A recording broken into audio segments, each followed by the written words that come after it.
तो दोस्तों आज मैं बहुत दिनों के बाद कॉलेज गई। तो कॉलेज जाते ही मानो कि भगवान भी खुश हो गए। जैसे ही कॉलेज पहुँचे इतनी तेज़ बारिश होने लगी और बारिश रुकने का नाम ही नहीं ले रही थी। मैं जितने समय के लिए कॉलेज गई थी उससे ज़्यादा समय के लिए मुझे रुकना पड़ा। तो रूम पे आने के बाद मैं कुछ ऐसी हरकतें कर रही थी मानो कि मेरा दिमाग जैसे सच में घुटने में पहुंच गया है। मैं अपने फेस को ही देख रही थी कि मेरा फेस कितना बड़ा है, वो तो बहुत ज़्यादा छोटा दिख रहा है गाइस।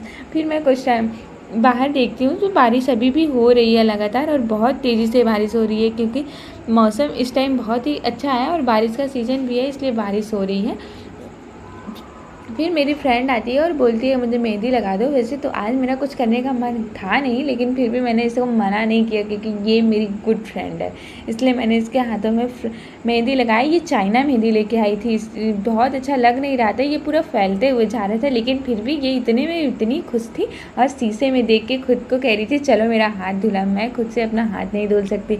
मैंने बोला अरे धुल लो, इतनी बड़ी हो गई है, कुछ तो किया करो। ये बोली नहीं मेरा छूट जाएगा। तो मैं जाके इसका हाथ धुलवाई, क्योंकि इसको बहुत सावधानी से खोल निकालना पड़ता है गाइस, नहीं तो ये चारों तरफ फैल जाती है। फिर मेरा भी मन किया कि मैं भी अपने हाथों में मेहंदी लगाऊं और फिर उसके बाद मैं चली जाती हूँ सब्ज़ी लेने। गाइस ये कौन सी सब्ज़ी थी मुझे पता नहीं थी। मैं अंकल जी से पूछ रही थी ये कौन सी सब्ज़ी है और इसको बनाते कैसे हैं, तब अंकल जी मुझे बताते हैं और फिर हम लोग सब्ज़ी उब्जी लेके चले आते हैं रूम पे।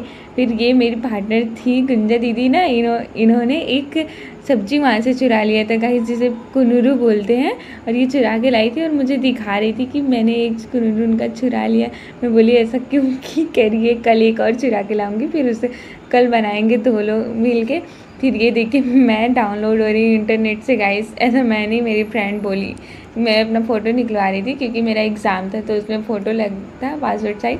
फिर आने के बाद फाइनली रूम पे मुझे पढ़ना ही पड़ा, क्योंकि मैं कितने टाइम तक खुद को मना कर सकती हूँ, क्योंकि करना तो यही है, पढ़ाई करना है तो उसको पढ़ना ही पड़ेगा। फिर रात हो जाती है। तो good night, bye bye, Tata.